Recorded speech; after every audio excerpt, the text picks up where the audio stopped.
Hi hello ನಮಸ್ಕಾರ. ನೀವು ನೋಡ್ತಿದ್ದೀರಾ ನಿಮ್ಮ ಫೇವ್ರೇಟ್ ನಮ್ಮನೆ ಯೂಟ್ಯೂಬ್ ಚಾನಲ್. ಎಲ್ಲ ಹೇಗಿದ್ದೀರಾ ಫ್ರೆಂಡ್ಸ್? ಇಂದಿನ ವಿಡಿಯೋದಲ್ಲಿ ನಾನು ಕೆಮ್ಮಿಗೆ ಯಾವ ರೀತಿಯಾದಂತಹ ಔಷಧಿನ ತಯಾರಿಸ್ಕೊಬೋದು ಅಂತ ನಾನು ಪಾರ್ಟ್ 1 ಪಾರ್ಟ್ 2 ಮಾಡಿ ತಿಳಿಸ್ಕೊಟ್ಟಿದ್ದೀನಿ. ಯಾರಾದರೂ ಆ ವಿಡಿಯೋನ ನೋಡಿಲ್ಲ ಅಂದರೆ ಡಿಸ್ಕ್ರಿಪ್ಷನ್ ಬಾಕ್ಸಲ್ಲಿ ಲಿಂಕ್ ಹಾಕಿರ್ತೀನಿ, ಚೆಕ್ ಮಾಡಿ. ಫ್ರೆಂಡ್ಸ್, ಇವತ್ತಿನ ವಿಡಿಯೋದಲ್ಲಿ ನಾನು ಯಾವ ರೀತಿಯಾದಂತಹ ಸಿರಪ್ನ ಮನೆಯಲ್ಲೇ ತಯಾರಿಸಿಟ್ಕೊಬೋದು ಅಂತ ನಾನು ಇವತ್ತಿನ ವಿಡಿಯೋದಲ್ಲಿ ನಿಮಗೆ ತಿಳಿಸ್ಕೊಡ್ತಿದ್ದೀನಿ. ಸಡನ್ನಾಗಿ ಸ್ಟಾರ್ಟ್ ಆಗೋ ಕೆಮ್ಮಿಗೆ ಒಬ್ಬೊಬ್ಬರಿಗೆ ಮನೆಯಲ್ಲಿ ಔಷಧಿನ ತಯಾರಿಸ್ಕೊಳ್ಳೋ ಅಷ್ಟು ಟೈಮ್ ಇರಲ್ಲ. ಅಂಥವರಿಗೆ ಈ ವಿಡಿಯೋ ತುಂಬ ಹೆಲ್ಪ್ ಆಗುತ್ತೆ. ಕೆಮ್ಮು ಸ್ಟಾರ್ಟ್ ಆಗಿ ಅದರಿಂದ ತೊಂದರೆ ಅನುಭವಿಸ್ತಾ ಇದ್ದರೂ ಕೂಡ ಕೆಲವರು ಅದನ್ನು ನೆಗ್ಲೆಕ್ಟ್ ಮಾಡ್ತಿರ್ತಾರೆ. ಆ ಥರ ಮಾಡಿದ್ರೆ ಅದರಿಂದ ಮತ್ತೆ ದೊಡ್ಡ ಸಮಸ್ಯೆಗಳು ಉಂಟಾಗೋ ಸಾಧ್ಯತೆ ಇರುತ್ತೆ ಅಲ್ವಾ. ಅದಕ್ಕೆ ಈ ಸಿರಪ್ನ ನಾವು ಫ್ರೀ ಟೈಮಲ್ಲೇ ಮಾಡಿಟ್ಕೊಂಡ್ರೆ ಕೆಮ್ಮು ಸ್ಟಾರ್ಟ್ ಆದವಾಗ ಈಸಿಯಾಗಿ ನಾವು ಈ ಸಿರಪ್ನ ತಗೊಳ್ತಾ ಇರ್ಬೋದು. ಯಾವ ರೀತಿಯಾಗಿ ಸಿರಪ್ನ ತಯಾರಿಸ್ಕೊಬೋದು ಅಂತ ನೋಡೋಣ ಬನ್ನಿ.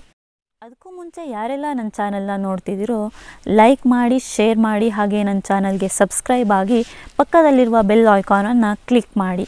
ನಾನು ಯಾವುದೇ ರೀತಿಯ ಹೊಸ ವಿಡಿಯೋನ ಅಪ್ಲೋಡ್ ಮಾಡಿದ ತಕ್ಷಣ ನಿಮ್ಮ ಮೊಬೈಲ್ಗೆ ನೋಟಿಫಿಕೇಷನ್ ಬರುತ್ತೆ. ಫ್ರೆಂಡ್ಸ್, ಯಾವ ರೀತಿಯಾದಂತಹ ಸಿರಪ್ನ ತಯಾರಿಸ್ಕೊಬೋದು ಅಂತ ನೋಡೋಣ ಬನ್ನಿ.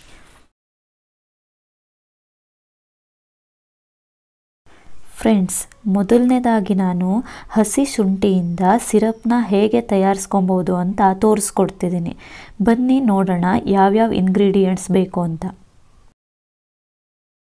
ಫ್ರೆಂಡ್ಸ್, ಇಲ್ಲಿ ಮೊದಲನೇದಾಗಿ ನಮಗೆ ಹಸಿ ಶುಂಠಿ ರಸ ಬೇಕಾಗತ್ತೆ. ಹಸಿ ಶುಂಠಿ ಇದ್ದರೆ ಅದನ್ನು ಜಜ್ಜಿ ಆದರೂ ರಸ ತೆಗೆದಿಟ್ಕೊಬೋದು, ಇಲ್ಲ ಸಣ್ಣ ಸಣ್ಣಗೆ ಕಟ್ ಮಾಡಿ ಮಿಕ್ಸಿಗೆ ಹಾಕಿ ರುಬ್ಕೊಂಡು ರಸನ ಸೋಸಿ ಆದರೂ ತೆಗೆದಿಟ್ಕೊಬೋದು. ನಿಮ್ಗೆ ಹೇಗೆ ಅನುಕೂಲ ಆಗುತ್ತೋ ನೀವು ಹಾಗೆ ರಸನ ತೆಗೆದಿಟ್ಕೊಳ್ಳಿ.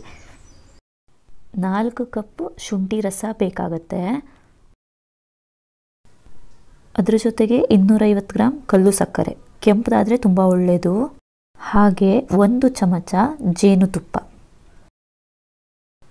ಜೊತೆಗೆ 1 ದೊಡ್ಡ ಲೋಟದಲ್ಲಿ 1 ಕಪ್ ನೀರು.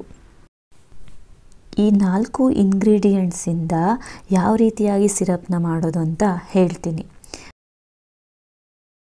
4 ಕಪ್ ಶುಂಠಿ ರಸನ ತೆಗೆದಿಟ್ಕೊಂಡಿರ್ತೀರಲ್ವ ಫ್ರೆಂಡ್, ಅದಕ್ಕೇ 250 ಗ್ರಾಮ್ ಕಲ್ಲು ಸಕ್ಕರೆ, 1 ಚಮಚ ಜೇನುತುಪ್ಪ, ಹಾಗೆ ನಾವು ತಗೊಂಡಿರೋ ಅಷ್ಟು ನೀರು, ಈ ಎಲ್ಲವನ್ನು ಸ್ಟವ್ ಮೇಲೆ ಇಟ್ಟು ಸ್ಟವ್ ಮೀಡಿಯಮ್ ಫ್ಲೇಮಲ್ಲಿ ಇರಬೇಕು.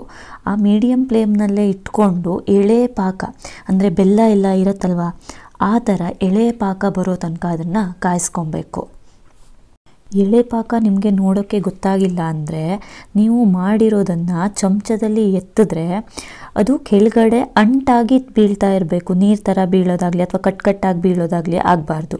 ಅದು ಅಂಟು ಥರ ಬೀಳ್ತಾನೇ ಇದ್ದರೆ ಚಮಚದಿಂದ, ಆವಾಗ ಪಾಕ ಬಂದಿದೆ ಅಂತ ಗೊತ್ತಾಗತ್ತೆ. ಪಾಕ ಅದನ್ನು ಸೋಸಿ ಒಂದು ಬಾಟ್ಲಲ್ಲಿ ಸ್ಟೋರ್ ಮಾಡಿಟ್ಕೊಂಡ್ರೆ ಯಾವಾಗ ಬೇಕಾದರೂ ಅದನ್ನು ಒಂದೊಂದು ಚಮಚ ಸೇವಿಸ್ತಾ ಇರ್ಬೋದು. ಇದರಿಂದ ಕೆಮ್ಮು ವಾಸಿ ಆಗುತ್ತೆ ಮತ್ತು ಈಸಿಯಾಗಿ ಕೂಡ ಮಾಡಿಟ್ಕೊಬೋದು. ಫ್ರೆಂಡ್ಸ್, ಅದೇ ರೀತಿಯಾಗಿ ಇನ್ನೊಂದು ಸಿಂಪಲ್ಲಾಗಿ ಯಾವ ರೀತಿಯಾದಂತಹ ಸಿರಪ್ನ ತಯಾರಿಸಿಟ್ಕೊಬೋದು ಅಂತ ತೋರಿಸ್ಕೊಡ್ತಿದ್ದೀನಿ. ಬೇಕಾಗಿರುವ ಇಂಗ್ರೀಡಿಯೆಂಟ್ಸ್ ಯಾವ್ಯಾವುದು ಅಂತ ನೋಡೋಣ ಬನ್ನಿ. ಮೊದಲನೇದಾಗಿ 1 ಕಪ್ ನೀರು, ಅರ್ಧ ಈರುಳ್ಳಿ, 4 ರಿಂದ 5 ಕಾಳು ಮೆಣಸಿನ ಪುಡಿ, ಅರ್ಧ ಚಮಚ ಕಲ್ಲು ಸಕ್ಕರೆ ಪುಡಿ, ಅರ್ಧ ಚಮಚ ಜೀರಿಗೆ ಪುಡಿ, 1 ಚಮಚ ಲಿಂಬೆ ರಸ, 1/4 ಚಮಚ ಅರಿಶಿಣದ ಪುಡಿ, 2 ಚಮಚ ಜೋನಿ ಬೆಲ್ಲ. ಫ್ರೆಂಡ್ಸ್, ಈ ಎಲ್ಲವನ್ನು ಸೇರಿಸಿ ಒಲೆ ಮೇಲೆ ಇಟ್ಕೊಂಡು ಮೀಡಿಯಮ್ ಫ್ಲೇಮ್ನಲ್ಲೇ ಇದನ್ನು ಕೂಡ ಬಿಸಿ ಮಾಡ್ಕೊಬೇಕು. ಎಷ್ಟು ಚೆನ್ನಾಗಿ ಪಾಕ ಬರುತ್ತೋ ಫ್ರೆಂಡ್ಸ್, ಅಷ್ಟು ಚೆನ್ನಾಗಿ ಸಿರಪ್ಪು ಬರುತ್ತೆ.